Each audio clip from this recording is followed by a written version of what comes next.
This is No Hate Radio. I'm no stranger to the rain. Oh, no. I'm no stranger to the rain. Thank you for joining us on this episode of No Hate Radio. The date today is August 27th, 2024. Now, normally I don't consider the date to be an important enough element to make a big emphasis about, but as those of you who are listening know, this date is about midstream on the what we in aviation would call the final approach to the election of 2024. And for the last few sessions on No Hate Radio, we have been examining overall in various pieces the American political landscape. We started with a piece on the U.S. Supreme Court, both historically and presently, and some of the impacts that has on all our lives. And we talked about Project 2025 on two of our sessions because it's a massive, massive document and purports to represent essentially a manifesto or a roadmap for how conservatives would view the world to properly run or operate, particularly America, in the future. And therefore it becomes the bedrock of one of the two campaigns for the office of president at this time. So we talked about that. We're also going to talk about some other things. And before I get into today's broadcast, I want to discuss kind of the lay of the land as it is. Those of you old enough to remember Walter Cronkite, this is going to be That's the Way It Is on August 27th, 2024. We now have fixed the candidacies, Vice President Harris and Tim Walz as the president-vice president candidates on the Democrat side. Of course, former President Donald Trump and Senator J.D. Vance on the Republican side. We did have a third-party candidate, Robert F. Kennedy Jr., who's officially dropped out of the race and endorsed former President Trump. We've been through the conventions, and one of the things that we plan to do on a near future episode of No Hate Radio is discuss the phenomena of the political convention and how it affects American politics and what it does, what it used to do, what it does now. And so that's all set. That's set. The scene is laid out for us. Unfortunately, in the year 2024, it almost resembles trench warfare. This is a very difficult time. In fact, I've made the comment before on No Hate Radio that I can't imagine a time in America as conflicted, divisive, and polarized as it is now, with one exception. And sadly, that exception was the American political presidential race of 1860. And I will guarantee you that if you check a little history, some very bad stuff happened after the presidential race of 1860. I hope that we have evolved in some way beyond that. We've had various periods of isolationism and then global understanding of our position in the world. We've had everything from a Senate who refused to allow President Woodrow Wilson to join the League of Nations after World War I on a theory of isolationism, to a point of global understanding when under President Truman the doctrine of America as the world's policeman was developed. We've seen the Cold War. We've seen America's great political divide over the specter of what everybody understood to be, quote, communism as an evil word and term. with Senator Joe McCarthy from Wisconsin and some of the things that happen to people. So we've seen some very divisive, very polarized, very bad times in the political landscape. But I suspect our polarization now, at least it's going to be my position on No Hate Radio, that our polarization now and our divisiveness and our difficulties with each other probably at a fever pitch. I suppose that the 1960s, for 100 reasons, might be compared to some extent, but not at the presidential politics level, not like now. So, as you know, on No Hate Radio, one of the things we do is we ask two questions. We say, why? Why are things the way they are? And what are we going to do about it?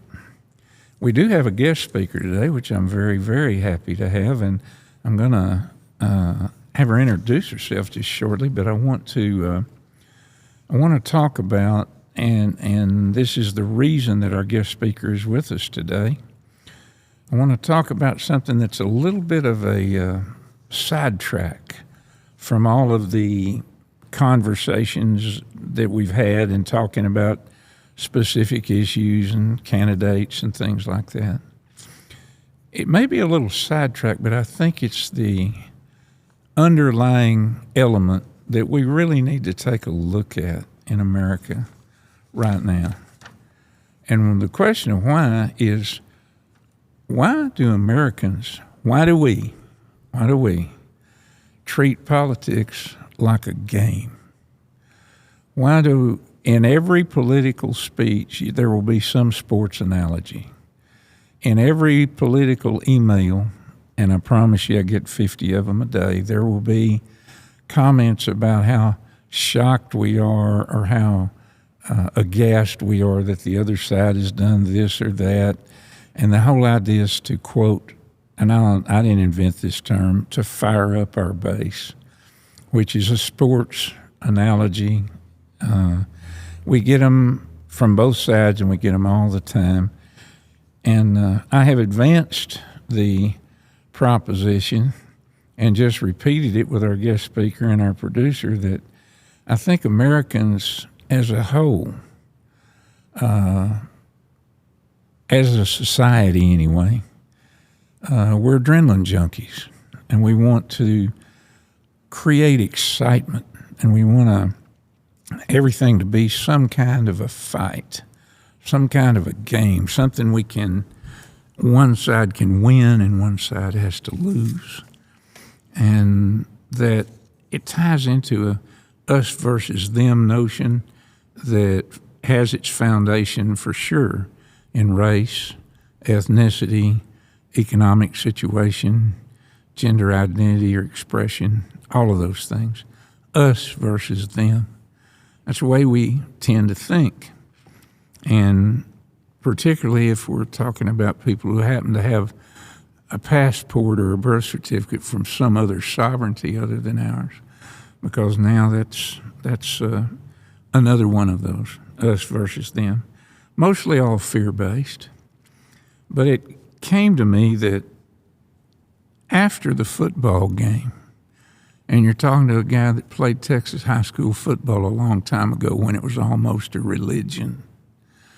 After the football game, what then?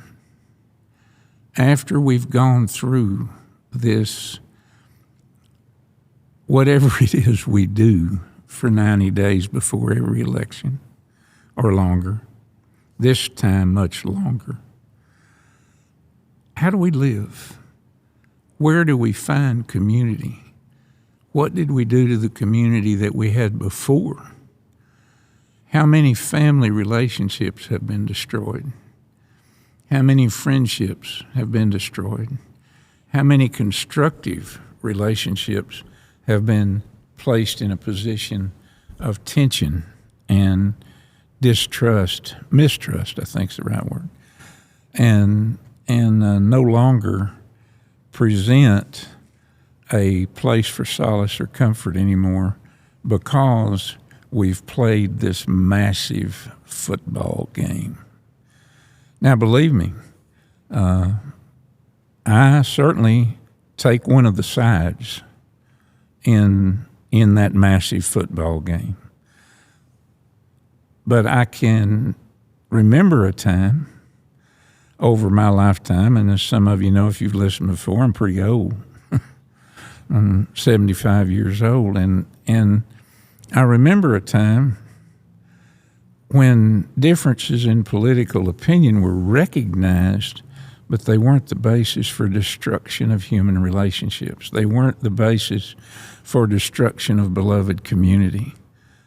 They weren't the basis for a lack of respect and a fundamental dislike, even to the point of hatred, of other Americans who are in many ways just like us.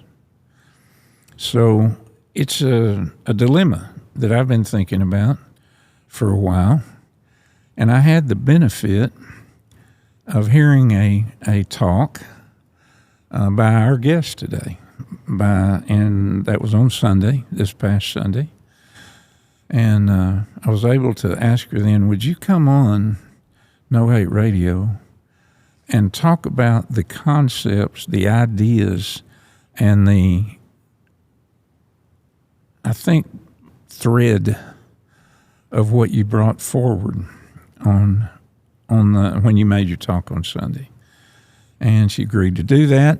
And so today, luckily, our schedule cleared such that we have the appearance on No Hate Radio of kind of a unique and special person. And I'm going to have her introduce herself, but her name is Cet Mohamed-Moore, and we are so glad, so happy to have you here today.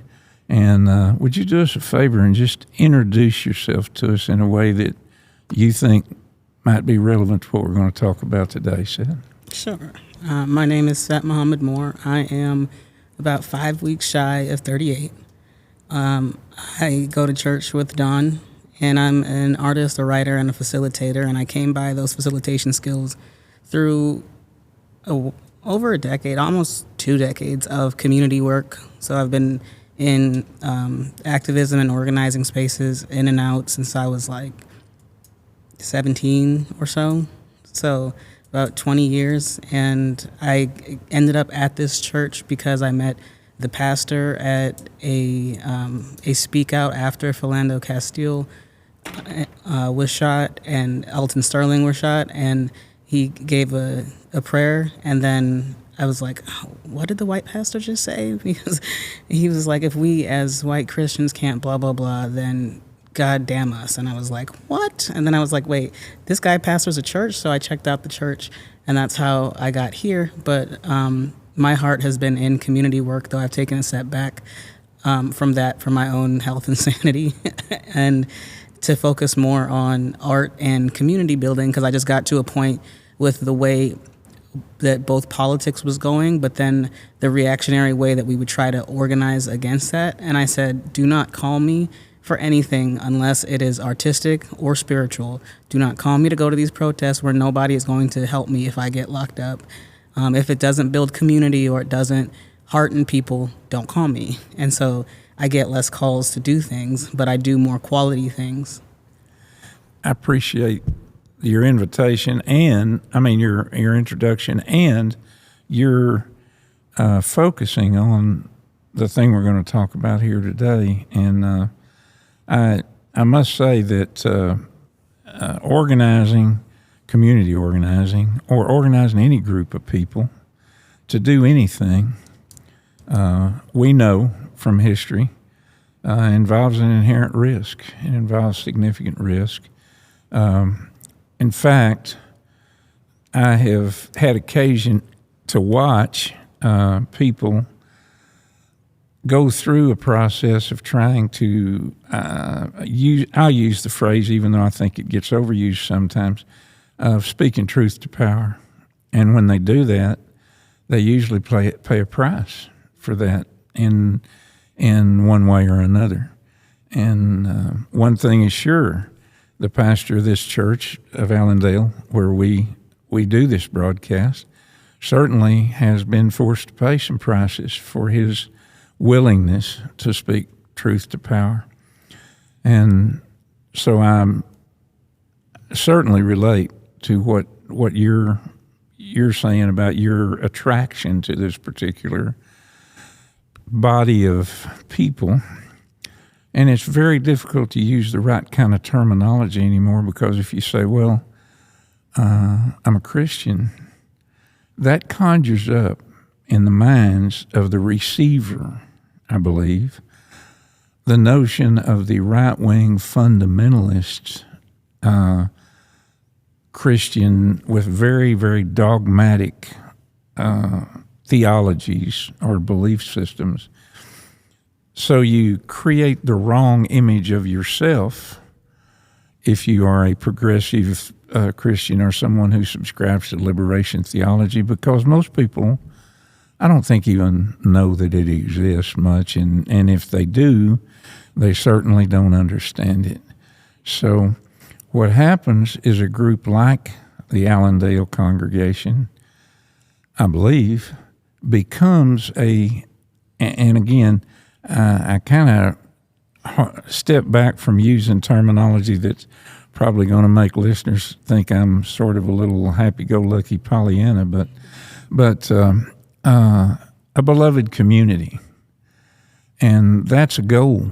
That's a goal at Allendale. It's a goal at a lot of places where people have, I think, evolved or understand the strength in diversity and inclusion and equity and justice. Terms that are thrown about sometimes with completely wrong definitions, like the term Christian.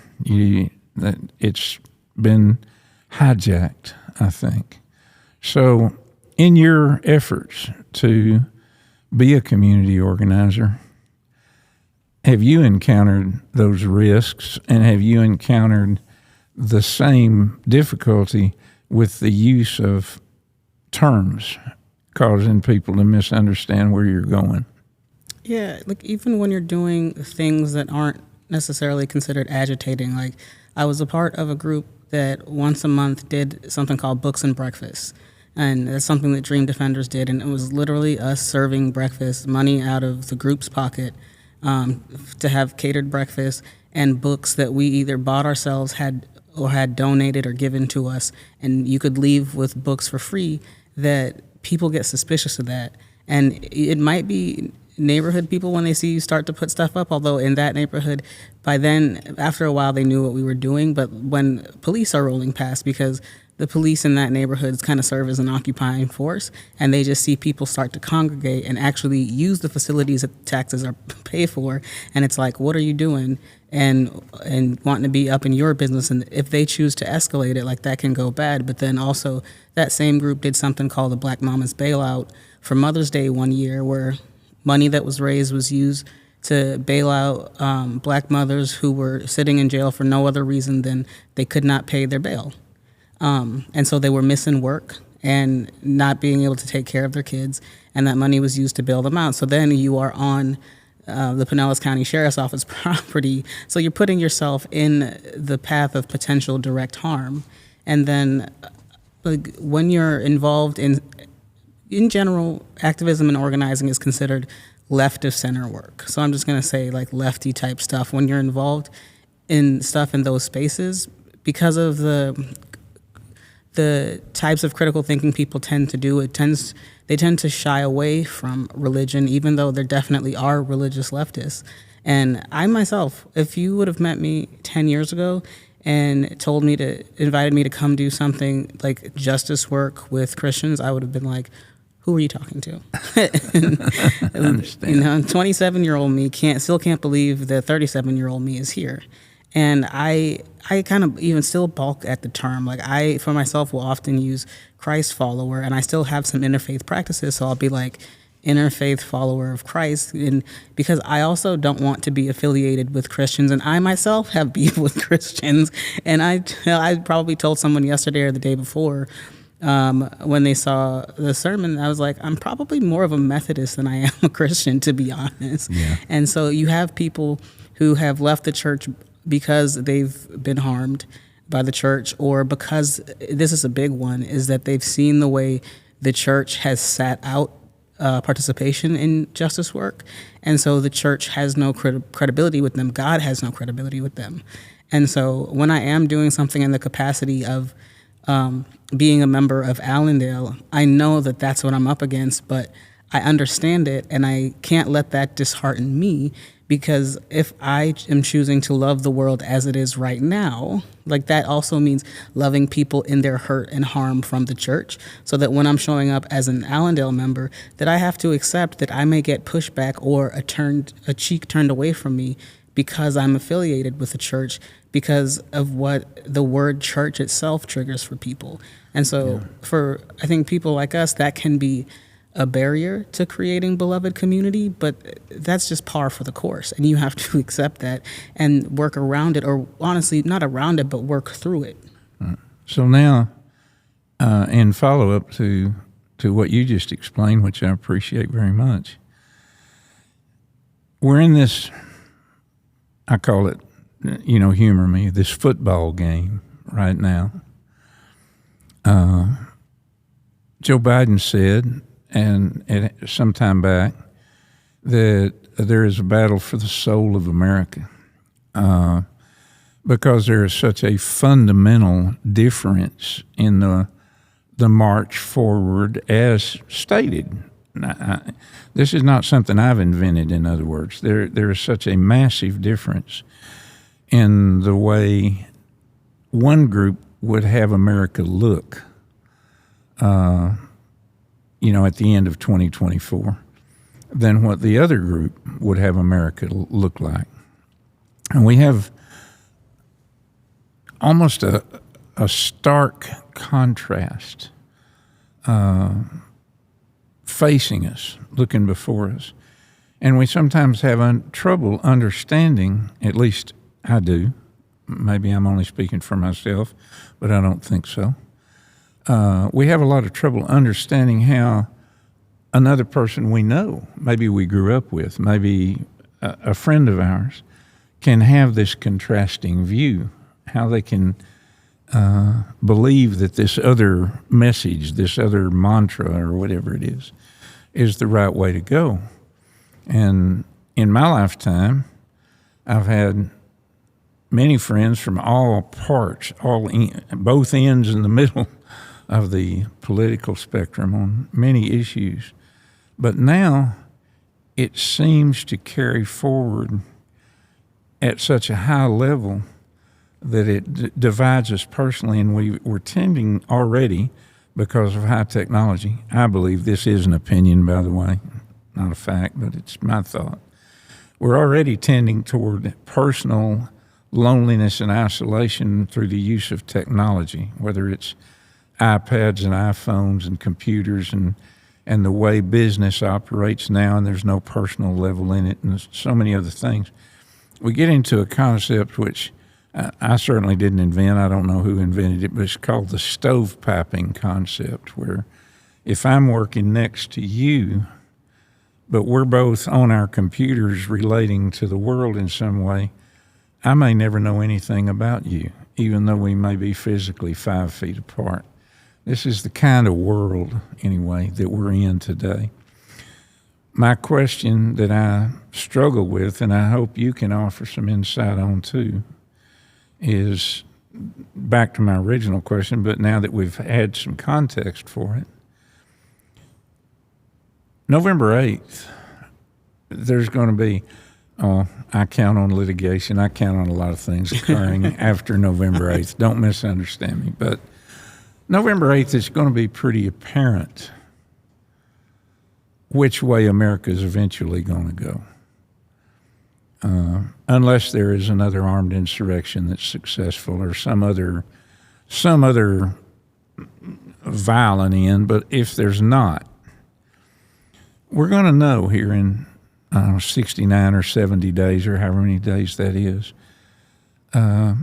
what the direction is going to be that America's going to take. So as we sit here in St. Petersburg, Florida, or Clearwater, Florida, or whatever, Pinellas County, Florida, and we attend our particular beloved community, our church,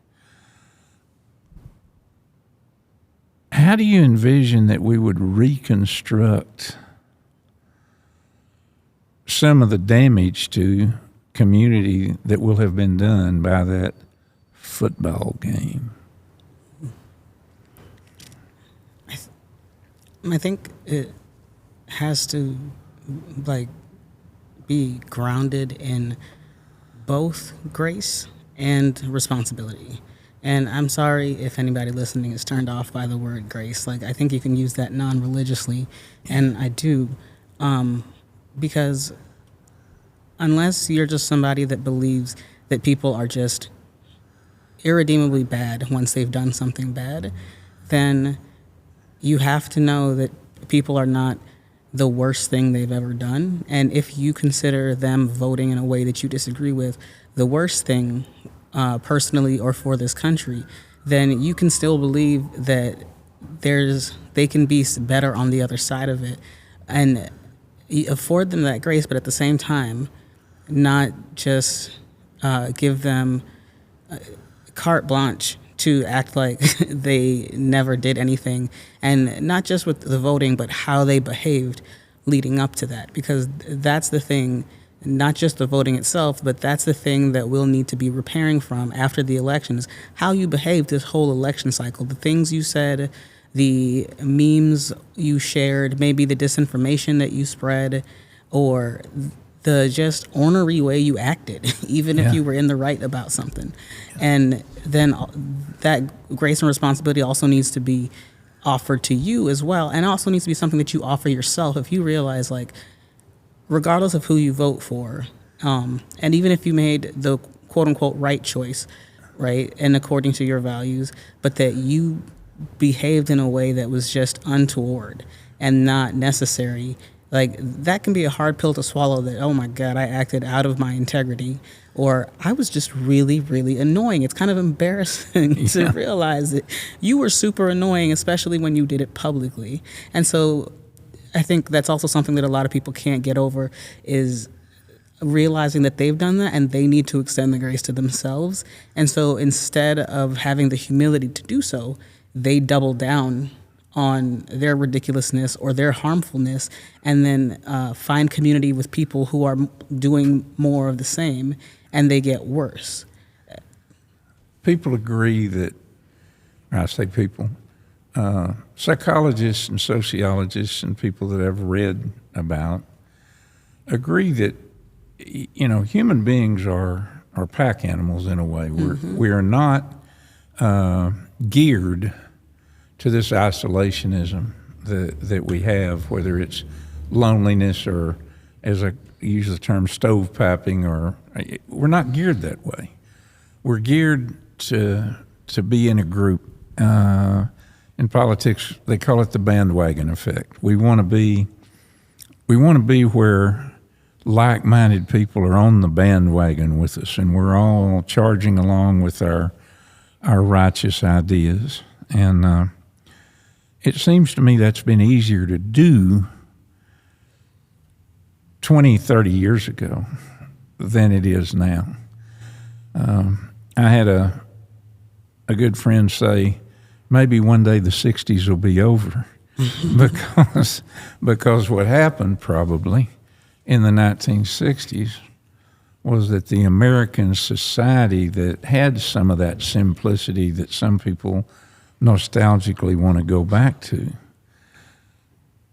they've either forgotten or they don't want to think about the rapid and consequential upheaval of the 60s that changed all that, whether it was the civil rights movement, whether it was the women's liberation movement, whether it was and it wasn't exactly in the 60s, I think it was 72, whether it was Stonewall, whether it was the finding out from the Washington Post in 1968 that oh my God, the government has lied to us, and we're all in Vietnam and we don't know why. And see, I was there in the 60s, and folks that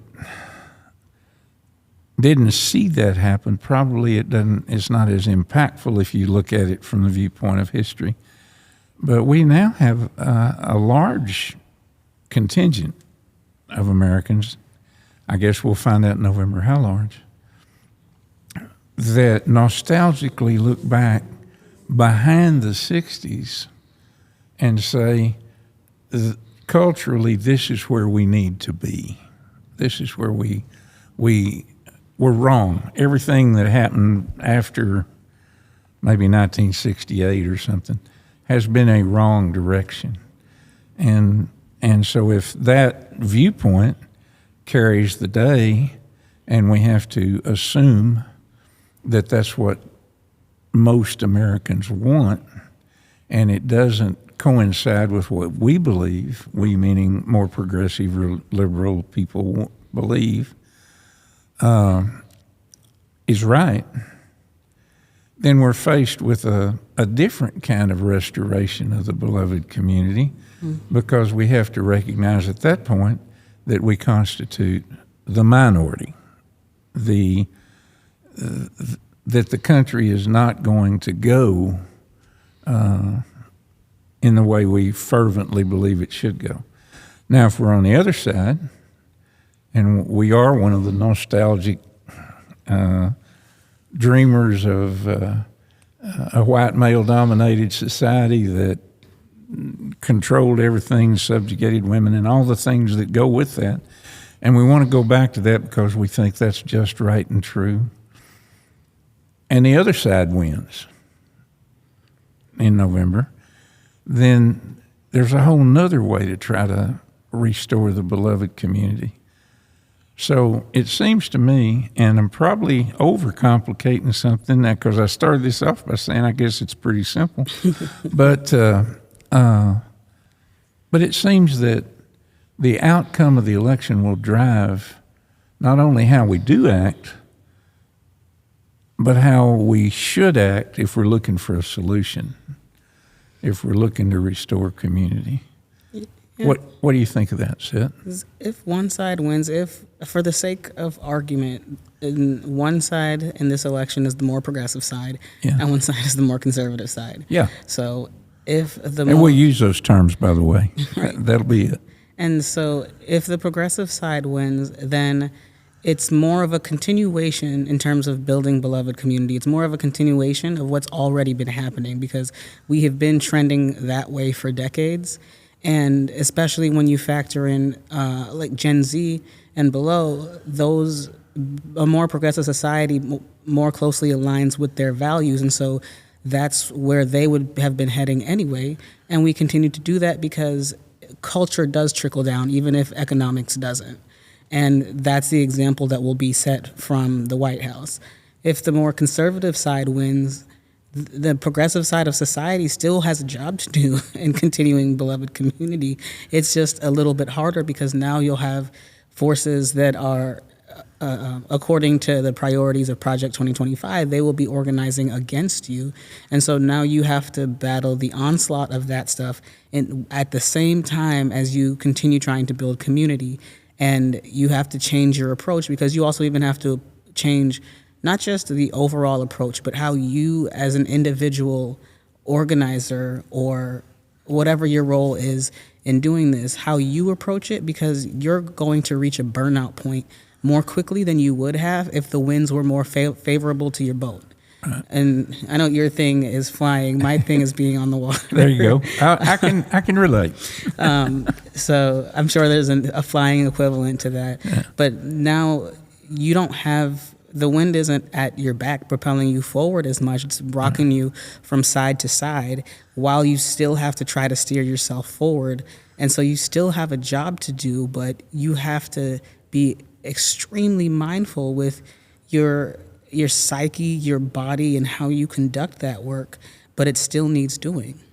Still needs doing, and yet what I've noticed, again, not taking either being on, quote, either team for this comment, just saying that what I have noticed over my years in politics, years in public office, over election after election, is it seems that the more conservative side is they're louder and they're much more demanding, much more blunt, much more outspoken, and seem to have little or no concern with how that might affect their relationships with others or any of those things. It's almost a zeal of a religious fervor almost. Yep. And some people would maybe refer to some of this as cult-like behavior. On the other side, and again, this comes from personal observation, may not have any scientific validity, but it's my observation. People who tend to be progressive, moderate, the fearsome word liberal, or whatever they might tend to be to the left of center, they tend to be quieter. They tend to not say very much. They tend to not want to offend the other side, whoever disagrees with that side. And I've noticed that very particularly in recent times, since the campaign of 2016 particularly. But it started pretty heavily in the campaign of 2008 because there was massive fear in the streets that a black man might be elected president of the United States. I want to say that, interestingly, it wasn't generated by his opponent in the race. It was not generated by John McCain, not even slightly generated. It was grassroots. It was the Tea Partiers. It was the Tea Partiers at that time. And so I feel like that the quality of conversation, the civility of debate has just declined almost precipitously since 2008, and more specifically, very much more specifically, since 2016.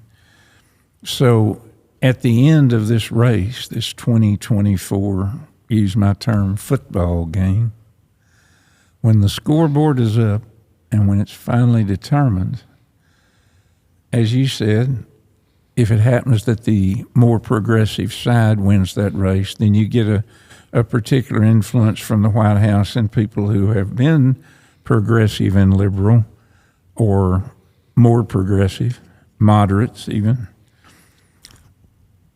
can more or less continue in that vein.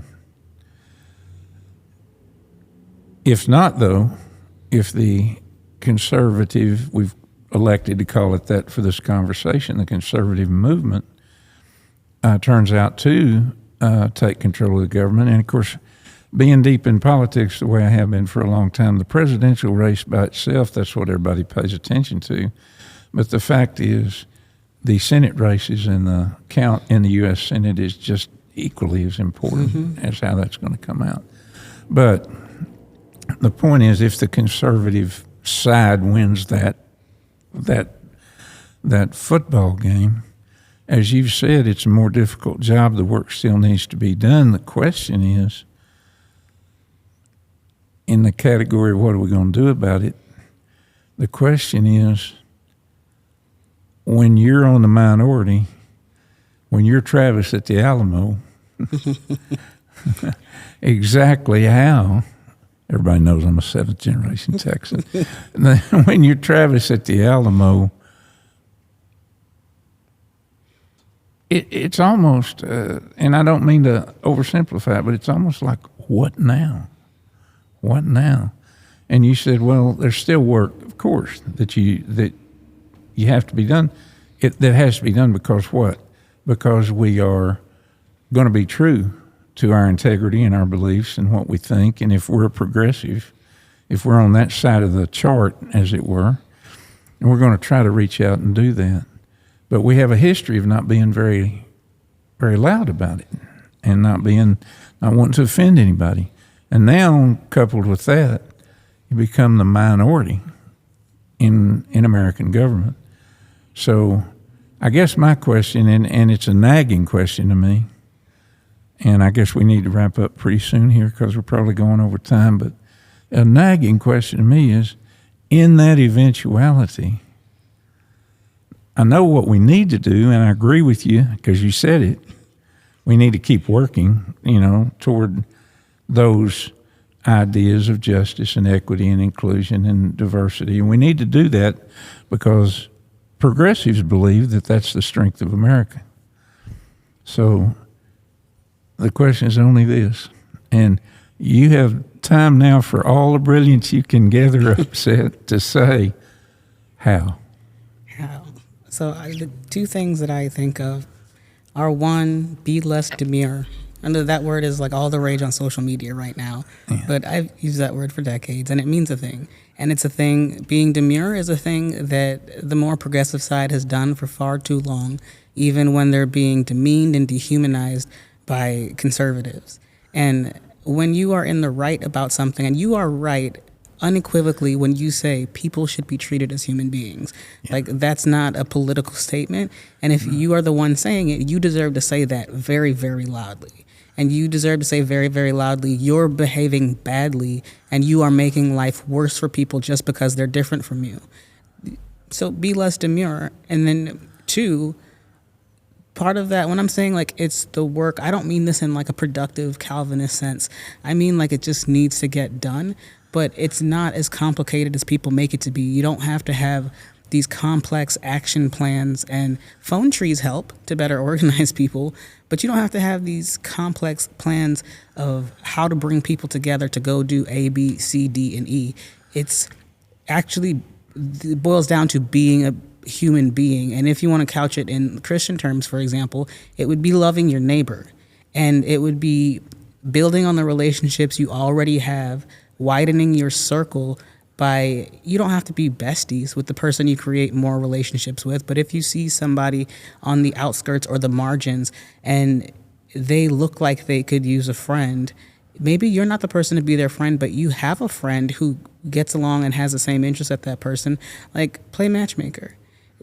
Connect people to each other, connecting people together and curating events and experiences. Those are really valuable skills that we need to either cultivate more of or bring people who can do that into movements, because it's by bringing people together with shared interests, shared values.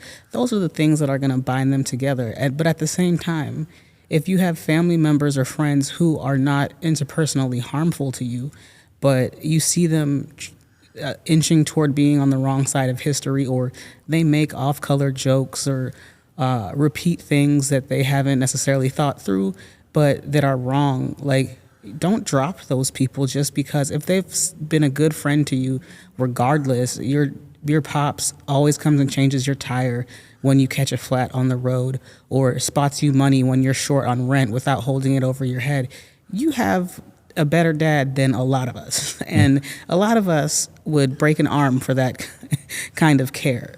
Yeah. But if he's not harmful, whoever is not harmful, but they could use some work, that's part of your work. Start where you are. You don't have to go out and find some other quote unquote marginalized group to try to mentor or uplift. Start where you are, because I promise you that where you're at, there's enough work for you to do that you could spend the rest of your lifetime doing that.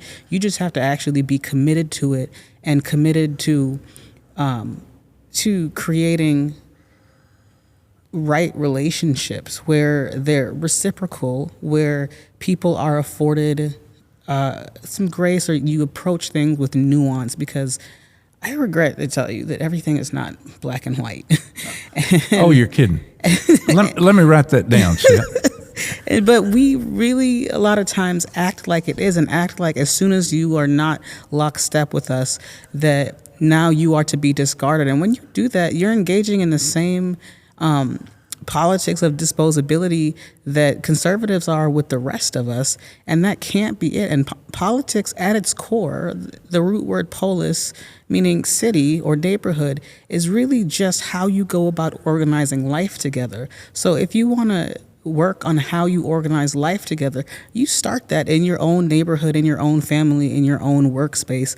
And as long as you are not being harmed, or that like the job still serves you, the neighborhood still works for you, stay there and double down on creating better relationships with the people around you. And then when people go to the ballot box and they've met you and they've met your queer friend or your friend of a different faith or your friend who had to have IVF after knowing that she wanted to be a mother her whole life, that's who they're thinking of when they go to the ballot box. Or your friend who's an immigrant. Or your friend who's an immigrant, right?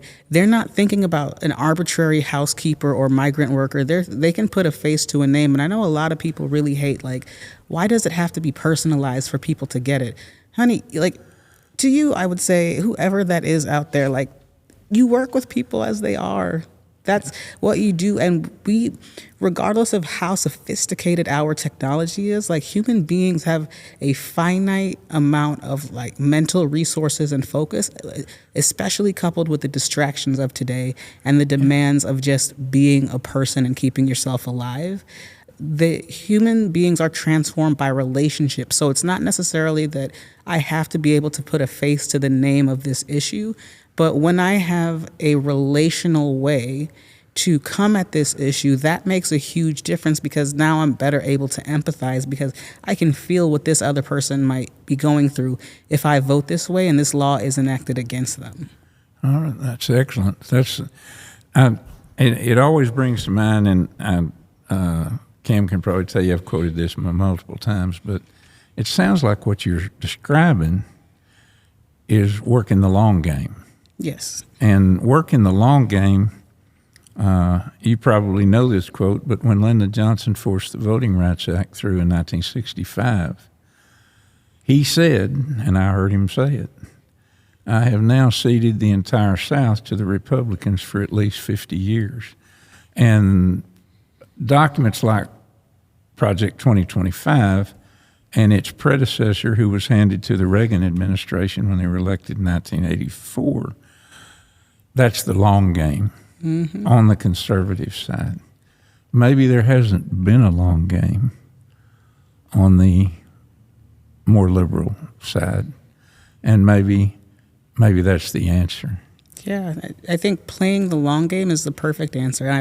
I've thought about this so much. It keeps me up at night sometimes when I'm like, what is our long game? I even talked with friends that are political strategists and been like, so Ronald Reagan used an astrologer, had a White House astrologer, right? Yeah. To help him elect better times to do things. I'm like, can we like use some astrology to elect some good times to enact certain parts of our agenda at times so that we have a long game that we play? Because if this whole game has been played like this my entire life, because the Southern strategy is over 40 years old and I'm just under 40. Yeah. So that's my whole life that I've just been seeing this become progressively worse with no answer from the more progressive side. I'm like, why are we reinventing the wheel every 4 years? And we do. When I say we, I mean the progressive or liberal side doesn't seem to have a long game to combat either what Lyndon Johnson said would be the Republicans, although you can't recognize the Republicans of today with the Republicans of that time. Sure can't. Or the Nixon Southern strategy, which, as you say, is over 40 years old now. So if you are listening to this and you believe that the ideas of progressive and liberal thinking and maybe liberation theology and different things are your mantra, your philosophy, your belief system, and depending on how the November election in 2024 goes, you may find yourself seriously needing to find groups of people who are willing to play the long game. It may be less of a necessity to develop a long game depending on the outcome of the November election. But on behalf of No Hate Radio and nobody but me, maybe Kim, maybe you, I'll have to say, whether you have to play the long game or not, here's my message for today. Maybe you should. Maybe you should.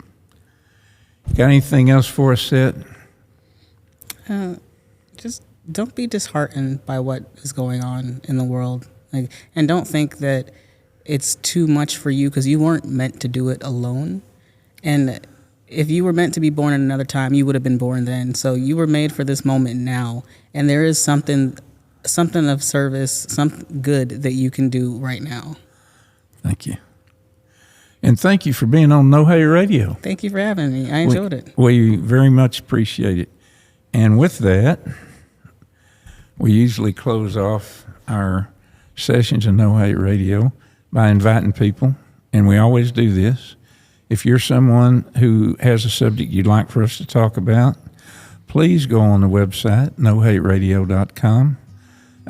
Type in an email right on the website. Tell us what you'd like to hear about, or call us at 442-4-NO-HATE. I think that's all. I think that dials enough digits right there.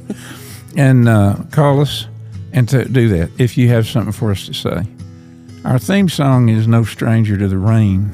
And that, I think all of us can share. I don't care what side of the spectrum you're on. There's a lot of times in our lives when we're no stranger to the rain. But we got to beg, steal, and borrow a little sunshine. And with that, this is No Hate Radio.